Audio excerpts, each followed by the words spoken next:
할렐루야. 오늘 수요 저녁 예배 온라인으로 함께 참여하시는 모든 분들에게 하나님의 크신 은혜가 또 은총이 가득 차고 넘치기를 바랍니다.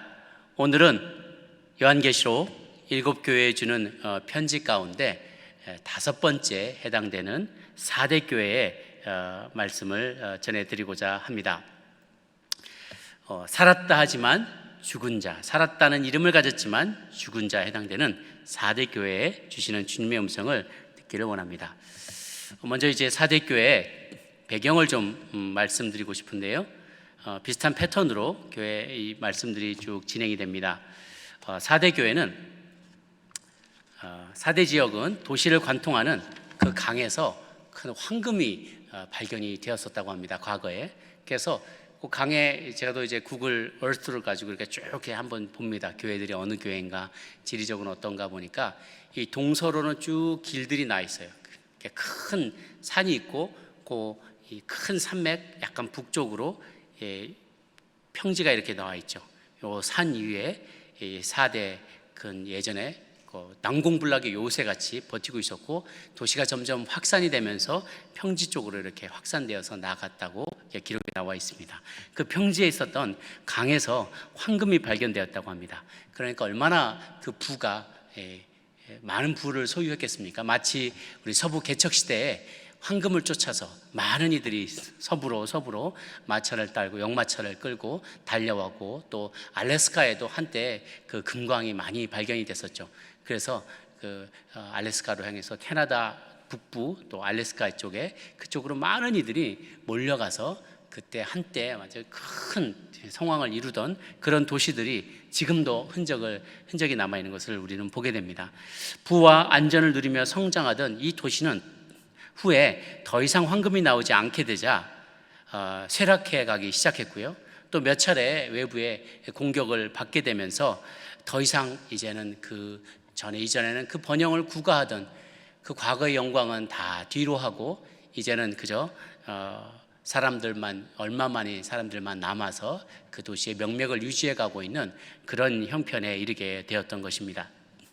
그래도 이 사람들은 과거에 잘 나가던 시절이 있었기 때문에 항상 그 잘 살던 시절, 풍요롭던 시절 모든 것이 잘 원활하고 또 많은 이들이 그들의 삶을 부러워하던 그 시절을 늘 자랑하며 살곤 하였습니다. 미국으로 치자면 과거에 자동차 산업 등의 제조업으로 굉장히 유명하고 하여튼 큰 번영을 이루었던 러스트벨트의 오데오 주변에 있었던 러스트벨트의 도시들과 같습니다. 특히 디트로이트 같은 도시는 2013년에 파산 신청을 해서 받아들여지게 되었죠. 몰락해버려서 많은 부유한 기업들과 부유한 사람들은 다 도시를 빠져나가고 이렇게 어려운 분들만 그 자리를 지키고 있는 몰락한 도시들의 어떤 전형이라고도 할 수 있겠습니다. 이런 배경을 놓고 우리가 4대 교회에 대한 이야기를 조금 더 들어보기를 원합니다. 자, 이제 4대 교회에 7별과 7영과 7별을 가지신 이가 교회의 주인 되시는 이가 이르시되 내가 내 행위를 아노니 내가 널 너무나 잘 안다. 주님은 우리 모든 교회들의 과거와 현재와 미래를 다 알고 계세요. 우리가 행하는 모든 행동들의 모티베이션, 동기도 다 알고 계십니다.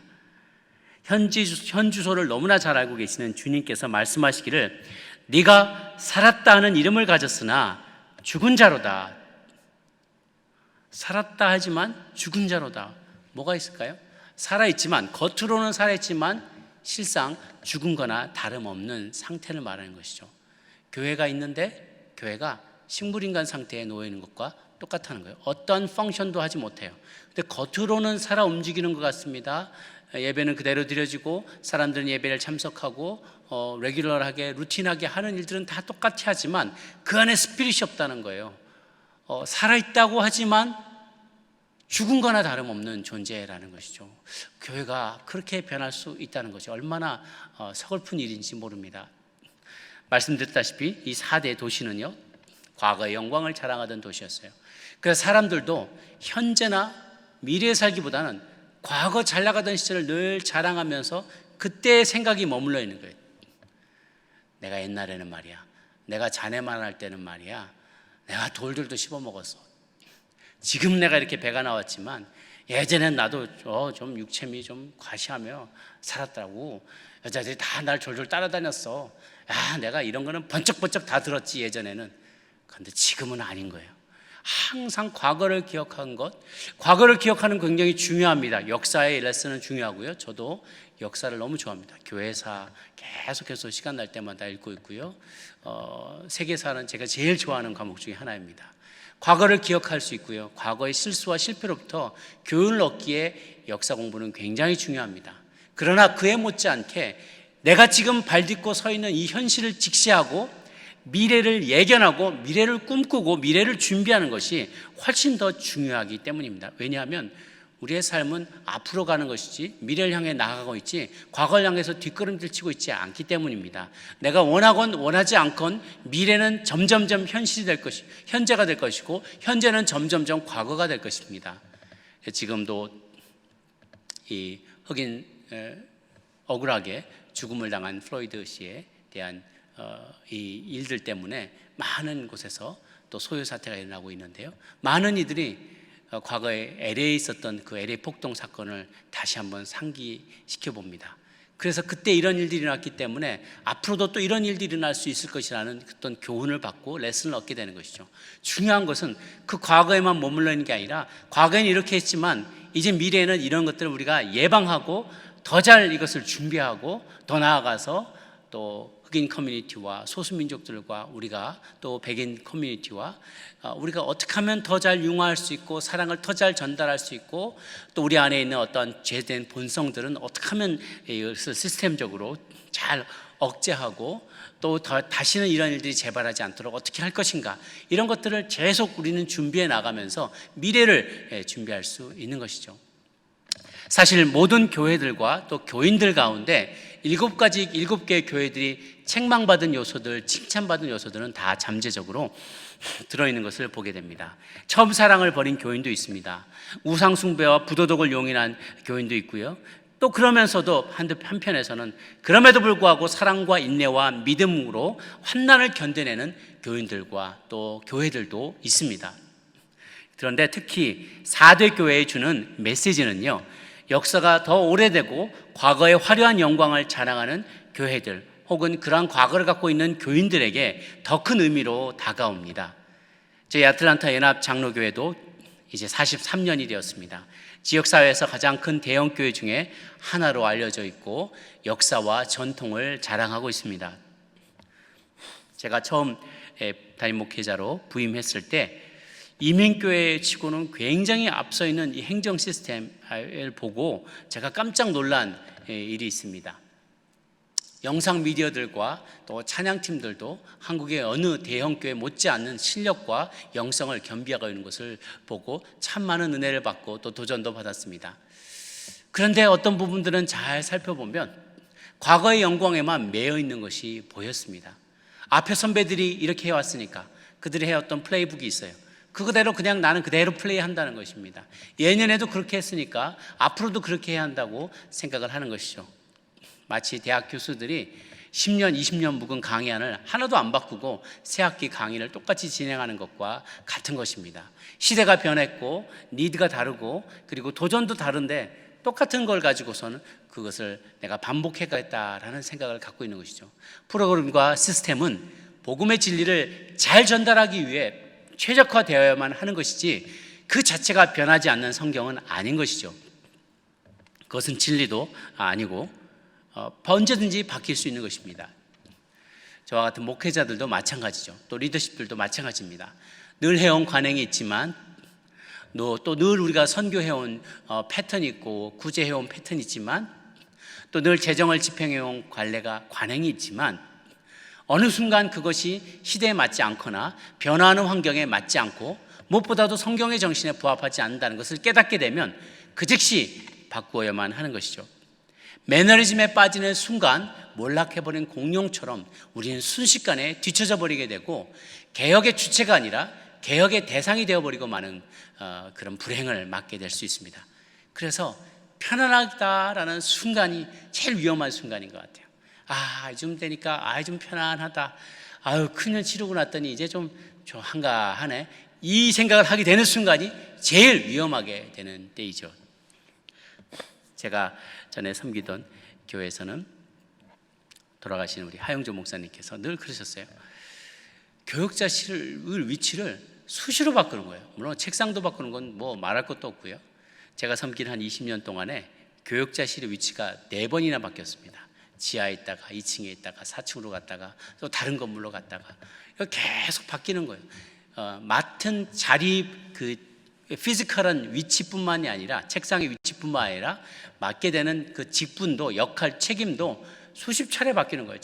제 기억만 해도 저도 10여 차례가 넘게 바뀌었어요. 그래서 이 어떤 사역이 내가 좀 익숙해질 만하다 싶으면 한 3년 정도 익숙하게 하면 이제 눈 감고도 다 할 수 있어요. 첫 번째는 뭐 하고, 준비기도 모임하고, 그 다음에 봉사자들 모집한 다음에 광고 내고, 어디 신문사에다 광고 내고, 그 다음에 이제 사람들 모이면 오리엔테이션 하고, 첫날 집회, 두 번째 집회, 세 번째 집회, 세 번째 간증문 쓰고, 십자가 의식하고, 뭐 딱 하고 나면 그 다음에 평가서 받아가지고 그 간증문 신문에다 내고, 눈 다 감고도 뭐가 하는 게 쫙 그냥 다 보이는 거예요. 그러면 새로움이 없어져요. 늘 하던 거 그냥 그 밥에 그 죽이고, 뭐 그 밥에 그 도토리에 뭐 나물에 그 반찬이고, 딱 다 하는 거예요. 그러니까 도전이 없어요. 편안하게 생각해요. 막판에 준비하게 돼요. 그런데 이제 사역이 또 바뀌게 되면 그 사역은 하나도 모르는 거예요. 그러니까 내가 이걸 좀 잘 해내야 되니까, 이게 임박해 오니까 내가 좀 잘해야겠다 싶으니까 열심히 준비하고, 앞서서 하셨던 분 피드백도 받고, 자료도 조사하고, 다른 교회들은 어떻게 하고 있는가 리서치도 하고, 또 성도들의 필요는 어떤가, 새롭게 이번에 어떤 프로그램에 학교에 입소한 사람들의 성향은 어떻고, 기도 제목은 어떤지 미리 다 스터디를 해봐야 되는 거죠. 봉사자들을 모으면서도 자, 이제 우리 새롭게 해봅시다. 그들도 몰라요. 그럼 우리 같이 연구해 봅시다. 이러면서 이 열심을 내게 되고, 뜨거워지게 되고, 기도를 하게 되는 것이죠. 내가 모르고 부족하기 때문에 성령님의 도우심을 구하게 되는 거예요. 이것이 바로 우리가 항상 깨어 기도하게 만드는 좋은 도전의 요소가 되었던 것이죠. 한번 뜨겁게 집회를 인도하고 나거나 선교 사역을 잘 감당하고 나서 좋은 피드백을 받고 나면 우쭐해져 가지고 그 은혜 가지고 몇 달 버티고 싶은 마음이 들 법도 하지만, 또 늘 해왔던 거니까 그냥 그거 또 때 되면 하는 거지 이런 생각을 가질 만도 하지만, 그 다음에 또 바뀌고 또 다른 사역이 밀려오고, 그러면 지나간 은혜, 지나간 일들에 머물러 있을 시간이 없어요. 목회 환경도, 선교의 환경도, 어떤 사회 환경도 빠른 속도로 변하기 때문에 그 사태를 분석하고 대책을 세우고, 현장을 답사하고, 현지인들을 만나고, 교회를 개척하고, 소그룹을 세우고, 리더들을 훈련하고, 제자를 삼는 일에 정신없이 매달리곤 했던 것이죠. 4대 교회는 과거에 출석률도 높고 헌금도 많이 나오고 황금이 발견됐지 않습니까? 그리고 사역도 다양하고 그렇게 활기가 넘쳐나는 교회였어요. 그러나 시간이 지날수록 안일함에 빠져버리게 되었습니다.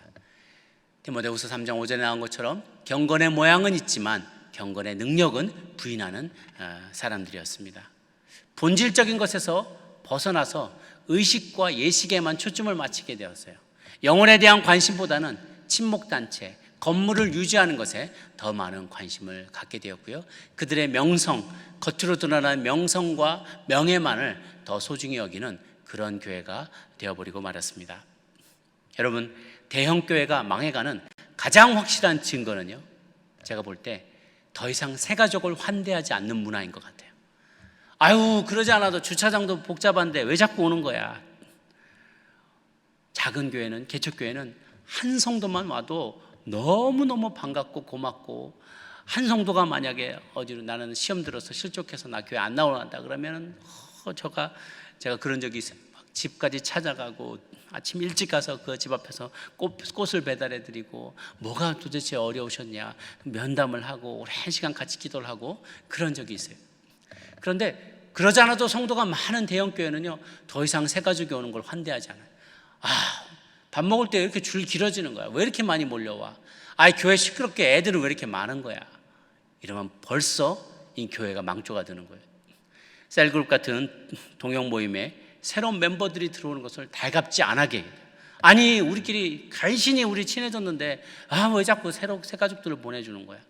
그러거나 혹은 우리끼리 잘 뭉쳤는데 뭐 멤버들을 흩거나 새로 구역을 우리 동영 모임을 조정하거나 새로운 동영 모임을 개척하도록 도전하면 이걸 싫어해요.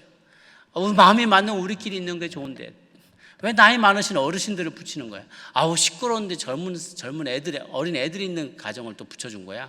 이렇다면서 싫다 하고 반대한다면, 혹은 지난 5년, 10년간 몸담았던 위원회가 조정이 생기거나 통폐합이 되거나 새로 생기거나 없어지게 되면 강력하게 저항한다면, 혹은 여러분이 늘 불렀던 찬양이나 찬송이 사라지고 익숙하지 않은 박자와 악기가 그 자리를 차지하고 새로운 형태의 예배가 소개될 때 여러분이 격렬하게 저항한다면, 바로 여러분이 우리 교회를 4대 교회와 같이 만들고 있다는 사실을 기억해야 할 것입니다. 데살로니가 전서 5장 6절은 이 솔루션을 얘기해 줍니다. 그러므로 우리는 다른 이들과 같이 자지 말고 오직 깨어 근신할지어다. 오늘 2절 말씀도 동일하게 그 말씀을 이야기합니다. 너는 일깨어 그 남은 바 죽게 된 것을 굳건하게 하라. 내 하나님 앞에서 내 행위에 온전한 것을 찾지 못하였노니. 솔루션은 무엇인가? Wake up call을 하라는 거예요. 2절의 영어 표현에 보면 여기에 나와 있습니다. Wake up, strengthen what remains and is about to die. 남아있는 것을 단디해라. 그나마라도 남아있는 거, 잘하는 거 몇 개가 남아있을 수 있어요. 그거라도 강화시키고 단단하게 하고, 그리고 막 죽어가려는 것, 지금 남아있지만 죽어가려고 하는 것을, 남은 바 죽게 된 것을 다시 강화시키고 세워나가라는 거예요. 그렇지 아니하면, 그리고 3절에 보면 그러므로 내가 어떻게 받았으며 어떻게 들었는지 복음을 받고 들은 것을 생각하고 지켜 회개하라. repent. 만일 깨지 아니하면, 웨이크업하지 않으면 내가 도둑같이 이르리니 어느 때 내게 이를지를 내가 알지 못하리라. 그렇지 않으면 내가 도둑같이 찾아가겠다는 거죠. 4대 교인들은 이야기를 들었을 때 무슨 말인지 금방 이렇게 클릭이 되었을 거예요. 왜냐하면 4대 교회는 과거에 2차례 외부의 공격을 받고 그 지배하에 떨어진 적이 있었기 때문입니다. 그것은 포위 공격을 당하던 시절에 고레스 왕이 자기 병사들을 이끌고 와서 이 병을 포위 공격을 하고 있었는데, 어느 병사가 성벽 위에서 성을 지키고 있다가 그만 잘못해서 투구를 떨어뜨린 거예요. 투구가 떼굴떼굴 굴러서 저 밑으로, 계곡 밑으로 떨어졌는데 저 멀리서는 군인들이 포위하고 지키고 있어요. 그런데 모를까 싶어가지고 성문 바깥으로 살짝 나와서 여기 계곡 사이로 나와 있는 어떤 비밀 통로 비슷한 어떤 자리가 있었나 봐요. 자기만 알고 있는, 우리 성벽의 사람들만 알고 있는 그 비밀스러운 루트를 통해서 저 계곡에 내려가서 그 투구를 가지고 다시 올라온 거죠. 어떻게 보면 샛길, 개구멍 같은 게 있었나 봐요. 그거를 멀리서 이 병사들이 포위하고 있던 고레스의 병사들이 보고 있다가 한밤중에 다들 자고 있을 때 그 루트를 타고 고스란히 올라가서 많이 대규모로 진입하지 못했지만 하나 몰래 들어가서는 금방 한꺼번에 와 하고 들고 일어나서 그 성을 함락시켜 버렸던 거예요. 이후에 동일한 루트로 알렉산더 대왕도 그 성을 똑같이 멸망시켰다고 합니다. 그래서 이 말씀을 들었을 때 4대 교회, 4대 지역에 있었던 사람들은 금방 그 비유가 무슨 말인지를 깨달았어요. 저는 이거 말씀을 읽으면서 어떻게 사도 요한이 이런 걸 디테일한 것까지 다 알고 있었을까? 그에게도 지식이 있었겠지만 성령이 교회에게 주는 음성이에요. 그러니까 성령은 그들의 모든 마음에 숨은 생각과 그 마음의 모든 동기들까지도 다 아시고 감찰하시고 아시기 때문에 그들에게 제일 클릭이 되는 표현으로 그들에게 딱 말씀을 주신 것이죠. 이 말씀은 하나님의 주님의 재림이 임박했다는 것보다도 돌발적으로 임하게 됐다는 것을 더 강조하는 말씀입니다. 언제 임하게 될지 모른다는 거예요. 언제 공격이 오게 될지, 언제 임팩트가 미치게 될지 미리 알면 우리는 많은 재난을 예비할 수 있게 되죠. 우리가 무슨 놀이동산 같은 데 가서도 이렇게 툭툭툭툭툭툭툭 예전에는 좀 오래됐으면 청룡열차라고 했는데 요즘 뭐라고 부르는지 모르겠어요. 맨 꼭대기까지 툭툭툭툭툭 올라가다가 이게 롤러코스터가 떨어질 때가 되면 이제 꼭대기에 오면 우리가 알잖아요. 그러니까 갑자기 떨어진 게 아니라고요. 쭉 올라가면 이제 마음의 준비를 하면서 이제 혹 떨어지겠구나. 꼭대기까지 나오면 브레이스 하면서 딱 듣고 이제 하고 나면 그나마 좀 두려움이 적어요. 그런데 요즘 나오는 건 막 가는 거 같다가 뚝뚝 떨어졌다가 뒤집어졌다가 예측을 못하게 막 하면 너무 두려움이 극도로 공포가 고조가 되고요. 어떨 때는 롤러코스터가 뒤로 가는 경우도 있습니다. 그럼 뒤로 가면 이게 어디로 떨어질지 올라갈지 전혀 모르잖아요. 그럴 때 당하면 굉장한 이 심리적인 충격을 받게 되는 것이죠. 2차 세계대전이 한참일 때 태평양 전쟁의 그 승패를 가르칠 뿐만 아니라 2차 세계대전 일본과의 전쟁에서 가장 결정적인 위치를 차지하고 있는 사건이 바로 미드웨이 해전입니다. 미드웨이라는 섬에 일본이 대규모 공습을 하고 그 공격을 해양에서 항공모함 함대를 이끌고 와서 공격을 했던 사건인데요. 이 미드웨이 해전이 시작될 때 미군 정보부는 이미 암호를 해독해서 일본이 미드웨이라는 섬을 공격하고 진행하고 오고 있다는 것을 알았고, 또 저기 위에 알류산 열도에도 마치 페이크로 공격하는 것처럼 하면서 이쪽으로 오게 된다는 것을 알고 있었어요. 그렇기 때문에 미리 이 팀들은 미드웨이 섬에서 참호를 파고 공격의 준비를 만반의 준비를 하고 있었고요. 중요한 전함들을 진주만처럼 그대로 정박했다가 다 폭격당하는 일이 없도록 주요한 전함들을 다른 곳으로 다 옮겨놨어요. 그리고 뿐만 아니라 역공을 가할 수 있는 위치에다 더 북쪽에다가 멀리다 배치해 놓은 거예요. 그 당시에는 지금처럼 레이더의 성능이 그렇게 좋지가 않았기 때문에 어디에 어떤 배가 있고 항공모함일지라도 어디에 있는지 위치를 잘 몰랐어요. 그러니까 이것을 디텍트할 수 있도록 그렇게 비행기를 항상 보냈습니다. 항공모함에서 비행기를 이렇게 여러 분야 이렇게 도면을 그려가지고 정확하게 이쪽으로 북쪽으로 1시 방향, 2시 방향, 3시 방향으로서 항공모함에서 이렇게 척후 비행을 띄우면 그 비행선이 갔다가 오는 길에 어떤 루트를 서로 겹치지 않게 해서 그 사방 몇백 마일 안에 항공모함이 없다는 것을 이제 확신을 하는 거예요. 그런데 절묘하게 그 비행기가 뜬 곳 사이사이에, 그리고 저 멀리 곳, 그것이 미치지 못할 만한 곳에 우리 항공모함 그 함대를 위치시켜 놓은 거예요.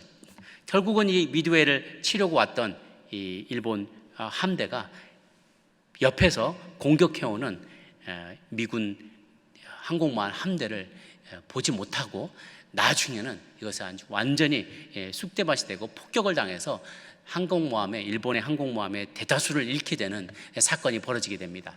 이 일들을 계기로 결국은 일본의 항공모함 함대가 거의 전멸하게 되고요. 태평양 전쟁의 결정적인 승기를 잡게 되었던 것이죠. 깨어있으면 적의 공격에 혹은 급작스럽게 일하는 모든 일들 가운데서도 우리는 대비할 수 있습니다. 준비할 수 있고요.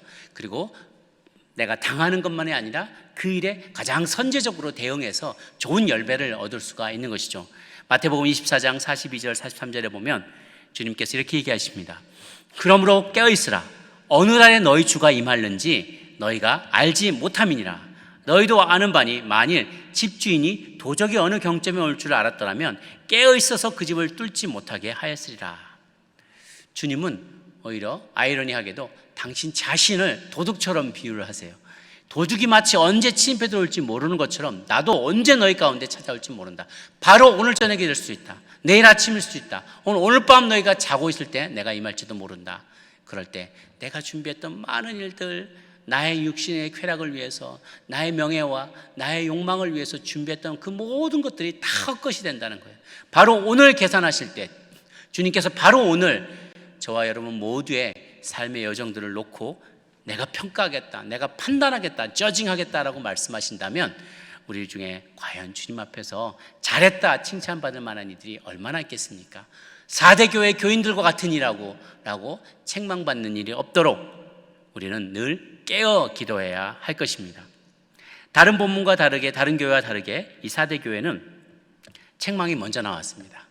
그 다음에 그나마 그래도 거기 남아있는 어떤 칭찬할 수 있는 일들을 얘기하시는데요. 4절에 보면 그러나 4대에 그 옷을 더럽히지 아니한 자 몇 명이 내게 있어 흰옷을 입고 나와 함께 다니리니 그들은 합당한 자인 고로다. 이렇게 얘기를 하고 계십니다. 아직 감사한 것은 이 4대 교인들 가운데 그 옷을 더럽히지 아니한 자가 있었다는 거예요. 그루터기와 같은 신앙을 가진 자들이 있었다는 것이죠. 야고보서 1장 27절에 보면 이런 말씀이 있어요. 자신을 지켜 세속에 물들지 않은 자. 바로 이런 자들이 흰옷을 입은 자들이라고 볼 수가 있겠습니다. 그 옷을 더럽히지 아니한 자 몇 명이 내게 있어 흰옷을 입고 나와 함께 다니리니 그들은 합당한 자인 영고로다. 자, 옷은 그 사람의 신분을 상징하죠. 저희가 군인은 전투복을 입습니다. 소방관은 방화복을 입어요. 학생은 교복을 입습니다. 목회자들은 어떤 목회자들의 가운들을 로만 컬러로 가는 걸 주로 입을 때도 있고, 의식이 있을 때는 저도 가운을 입지요. 성도님들은 흰옷을 입는데 그들의 신분을 가르쳐주는, 보여주는 거예요. 흰옷은 무엇인가? 영적으로 타락하지 않고 세속에 물들지 않고 그리스도인으로서 영적 도덕적인 순결을 지키며 명예를 더럽히지 않고 부패함과 안일함에 빠져있지 않은 사람을 말하는 것입니다. 주님께서는 이렇게 자기를 지켜서 세속에 물들지 않고 흰옷을, 깨끗한 흰옷을 잘 지키고 있는 이들이 아직 사대교회에 남아있다는 것입니다. 우리 가운데에도 이렇게 흰옷을 꼭 잘 지키고 입고 있는 이들이 있는가 하면 검은 옷으로 다 더러워져서 다 때가 묻어서 이렇게 씻지 않은 옷을 그대로 입고 하나님 앞에 예배하는 이들이 또 있는지 모르겠습니다. 제가 홍콩에서 목회할 때 예전에만 해도 홍콩에서는 중국인들 가운데는 이렇게 칭찬받고 사람들의 존경을 받거나 부러움을 사는 사람이 요 배가 새카만 사람이라 그랬어요.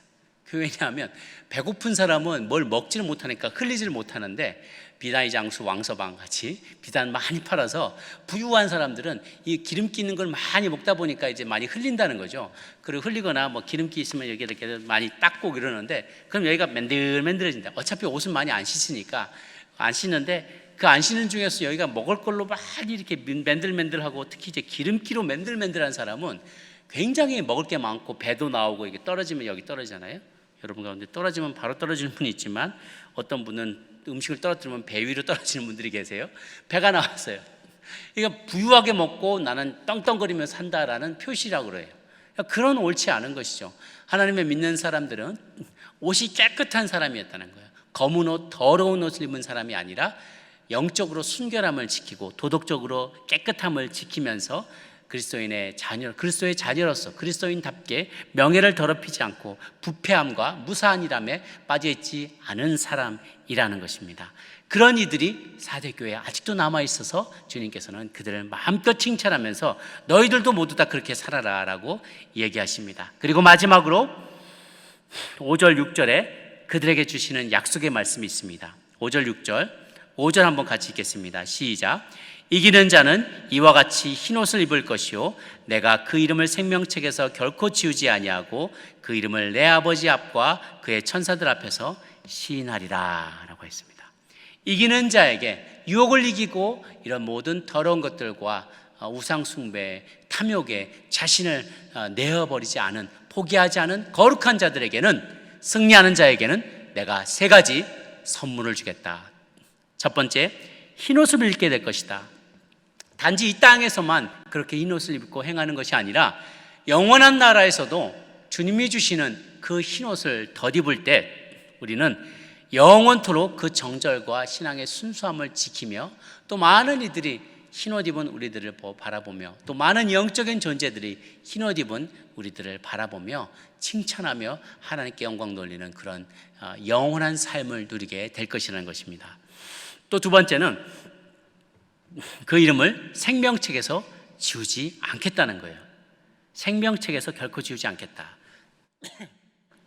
이스라엘 백성들은 마지막 때가 되면 하나님께서 다시 메시아가 이 땅에 재림하여서 이 땅 위에 신정국가를 세운 것이라고 기대를 했어요.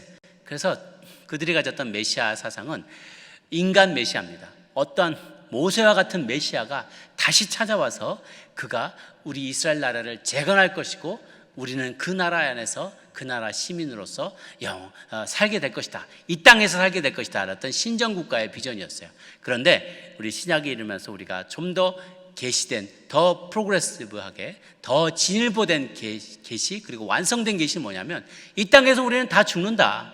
그리고 메시아는 인간 메시아가 아니다.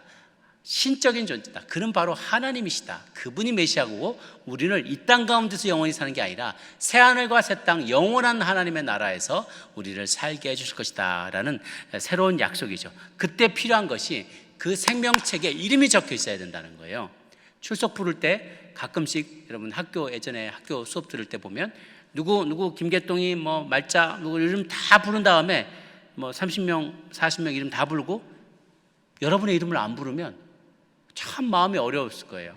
저도 그런 적이 있었습니다. 등록을 늦게 했더니 제 이름이 출석부에 안 나와 있는 거예요. 선생님, 교수님, 저도 등록했는데요. 자네 이름 없는데? 잘 찾아봐. 교학 가서 잘 찾아봐.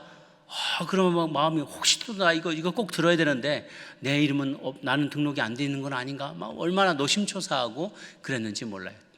다른 사람은 다 뭔가를 나눠주고 선물을 다 나눠주는데 내가 떡 가니까 자네는 여기 명단이 없는데 이거는 자네한테 줄 수가 없는데 그러면 얼마나 우리의 마음이 어렵겠습니까? 여기서 내가 열심히 신앙생활을 한다고 다 하고 주님 앞에 갔는데 주님께서 아니 뉘시더라 당신 이름은 여기 없는데 라고 말한다면 우리는 얼마나 당황스럽겠습니까? 내가 일평생을 주님의 교회를 섬긴다며 열심히 몸담은 교회를 내가 섬긴다면서 살아왔는데 실상은 나를 섬긴 것이었다면 내 욕망을 섬긴 것이고 내 명예만을 나의 욕심만을 채우기 위해서 교회 생활, 종교 생활을 한 것이어서 마지막 때 주님께서 나는 당신을 모른다 너는 너를 모른다 누구냐라고 말한다면 얼마나 당황스럽겠습니까? 그러나 이렇게 이기는 자 믿음을 변치 아니하고 흰옷을 입으며 자기 자신을 더럽히지 않고 늘 회개하며 깨어 기도했던 그런 사람들이라면 그렇게 이기는 자들이라면 그 이름이 생명책에서 지워지지 않을 것이다. 영원한 나라의 생명책에 당신의 이름을 올리게 될 것이다 라고 약속해 주십니다. 약속입니다. 약속이에요. 그 이름을 또한 마지막은요. 세 번째 약속은 세 번째 주시는 선물은 그 이름을 아버지와 내 천사들 앞에서 내가 다 시인하겠다. 우리들이 딱 줄 서 있어요. 재판장이 딱 있는데 누구 들어오 인 아웃 여기 천국 지옥 막 다 분별을 하는데 누가 딱 나타났어요. 저와 여러분이 딱 그 줄에 싹 섰어요. 그런데 우리는 막 조마조마 혹시 내 이름이 없으면 어떡하나 막 조마조마하고 서 있을 때 예수님께서 딱 보시고 하나님 아버지 얘 너무 잘 알아요. 내가 뭐 어렸을 때 나를 도와줬어요. 내가 감옥에 갇혔을 때 찾아왔거든요. 내가 정말 재정이 어려웠을 때 이 친구가 날 도와줬거든요. 내가 돈을 빌려줬거든요. 우리가 그 말씀을 잘 아시죠? 내가 언제 당신을 굶주렸을 때 먹였고 줄일 때 먹을 걸 드렸고 목마르다 했을 때 마실 물을 드렸고 춥다고 했을 때 입을 옷을 드렸고 내가 언제 감옥에 갇혔을 때 찾아갔습니까? 너희 중에 가장 작은 자 하나에게 한 것이 바로 나에게 한 것이다라고 하지 않았냐? 그래서 주님께서 가난한 자, 소외된 자, 억울한 자, 억울하게 뺏겨한 자 그런 이들에게 주님이 한 것을 주님은 다 기억하시고 당신 자신에게 하셨다라고 말씀하시는 거예요. 그래서 이 땅 가운데서 그런 이들을 많이 섬기고 우리가 하늘나라에 가게 되면 주님께서 우리를 판단하실 때 예수님이 하나님 앞에서 우리를 안다고 말씀하시고 내가 추울 때 옷 입혀줬어요. 하나님 내가 가난할 때 먹을 거 줬어요. 내가 일자리가 없을 때 나를 위해서 일부러 일자리를 만들어줬어요. 내가 너무나 외롭고 힘들 때 이 친구 찾아와서 전화해줬어요. 기도해줬어요 라고 위트니스가 되어주신다는 거예요. 소개해 주신다는 것이죠. 그 약속은 어마어마한 약속입니다. 우리가 새로운 직장을 구할 때 레코멘데이션을 받잖아요. 이전 직장에서 저도 다른 데서 오시는 분들 인터뷰를 할 때 레코멘데이션을 잘 봅니다. 그런 레코멘데이션 내용을 가만 보면 어떨 때는요 그분을 모르고 쓰는 경우들을 많이 봐요.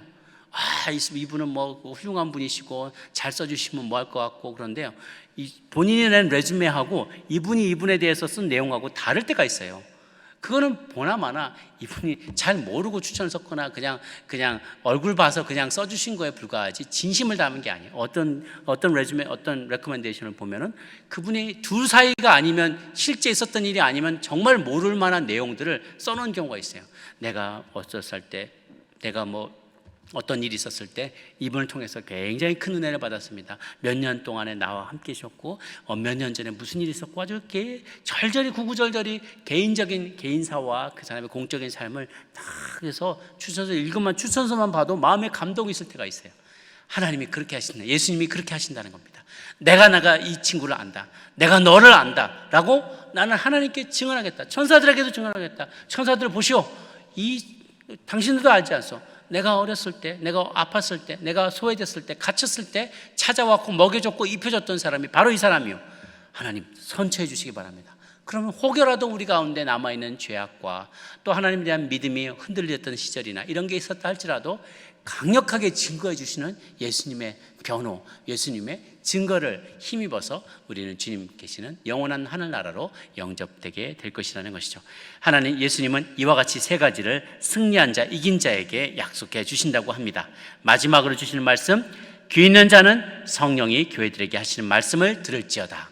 이거는 그냥 사도 요한 혼자 개인적으로 자기 맨정신에 우리 교회들에게 한 말이 아니라 바로 성령께서 받은 그 음성을 우리 교회들에게, 그 당시 교회들과 더불어 오늘날을 살아가는 현대의 교회들, 모두 교회들과 저와 여러분 같은 교인들 모두에게 전해주시는 그 음성입니다. 그 음성을 바로 여러분 자신의 음성으로 들으며 나아가 승리하시는 여러분 모두가 되시기를 주의 이름으로 축원합니다. 우리 기도하겠습니다.